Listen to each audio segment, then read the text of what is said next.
some groups of operating from Afghanistan, carrying out attacks inside Pakistan. So Pakistan continues to engage the Afghan government on a diplomatic level. It recognizes the government in Kabul, but it is also caught in a predicament because it does have some leverage over the Afghan Taliban. However, because the Afghan Taliban have come out so strong after the 17-year-old conflict, they're not in a position to negotiate from a position of weakness and therefore sticking to their demands.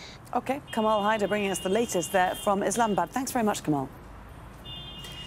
Now, the US envoy working to resolve the blockade on Qatar has resigned. Retired General Anthony Zinni was the Trump administration's point man on the GCC crisis.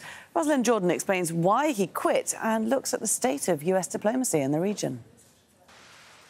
For the last year and a half, retired U.S. General Anthony Zinni has had two jobs: negotiate an end to the GCC crisis, in which Qatar has been isolated by its Gulf neighbors since June 2017, and help establish a NATO-like organization called the Middle East Strategic Initiative, or MISA.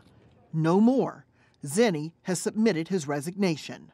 Did Anthony Zinni waste his time, ultimately? No. Why not? He did not waste his time because the situation in the Middle East can always get more unstable, unfortunately. It is extraordinarily important to have trusted intermediaries cajoling the parties to ensure that the situation does not deteriorate further. According to reports, Zinni said he's leaving because no country in the dispute is willing to negotiate in good faith. What's more, analyst Sigurd Neubauer says the murder of Jamal Khashoggi, the Saudi journalist, upended plans for a U.S. brokered discussion in Washington in October. Former Secretary of State Rex Tillerson had hired Zinni, a former military commander in the Middle East, after his own efforts at shuttle diplomacy failed to end the blockade. Zinni insists he had full support from officials at the White House, which had recently asked him to add the regional military alliance to his to-do list. Analysts say that without an end to the Qatar blockade and no sign of the White House hosting a GCC summit anytime soon, such an alliance has no chance of being stood up. Even though he was tasked to help resolve the Gulf crisis, once that was no longer tenable, at least in the current environment, he sought to repair the rift through integrated military cooperation, and with the murder of Khashoggi, that became an impossibility. The State Department thanked Zinni for his work, saying that, quote, his mission was to help introduce the concept of the Middle East Strategic Alliance and start a conversation with leaders in the region. That is happening and well underway thanks to his efforts. For now, it falls to Secretary of State Mike Pompeo to discuss the blockade and a possible military alliance during his first major trip to the Middle East. However, Pompeo's top priority, and that of the White House, is the isolation of Iran at any cost. That means Anthony Zinni's work could end up being neglected for the foreseeable future. Rosalind Jordan, Al Jazeera, Washington. Electoral authorities in the Democratic Republic of Congo say provisional election results could be announced within the next 2 days. They were supposed to be released on Sunday. The Electoral Commission said that wasn't possible due to data collection problems.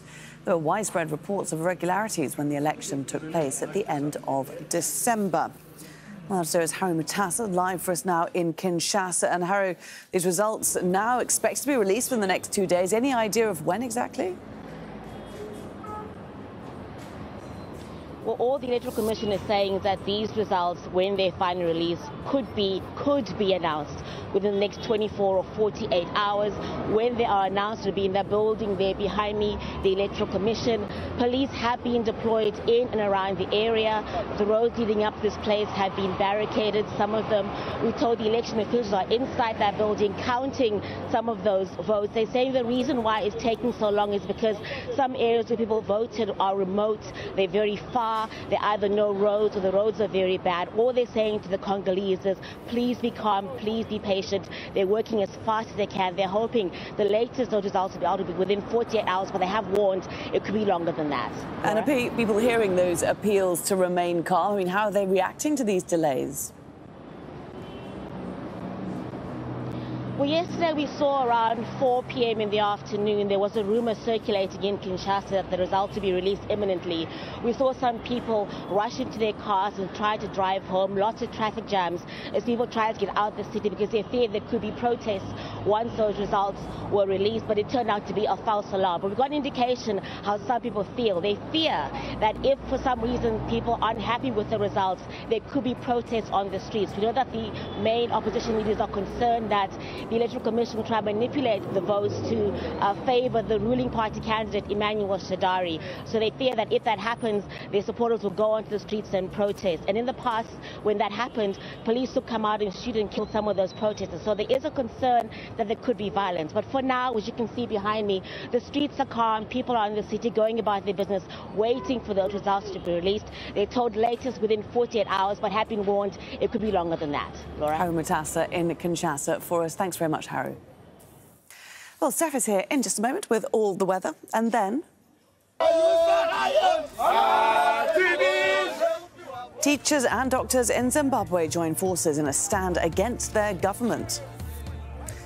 Another blow for Britain's Prime Minister as she brings her embattled Brexit deal back to Parliament. And 1/10 of a second separated two of the world's best skiers in the Slalom World Cup. Joe will have more later in sport on which one came out on top.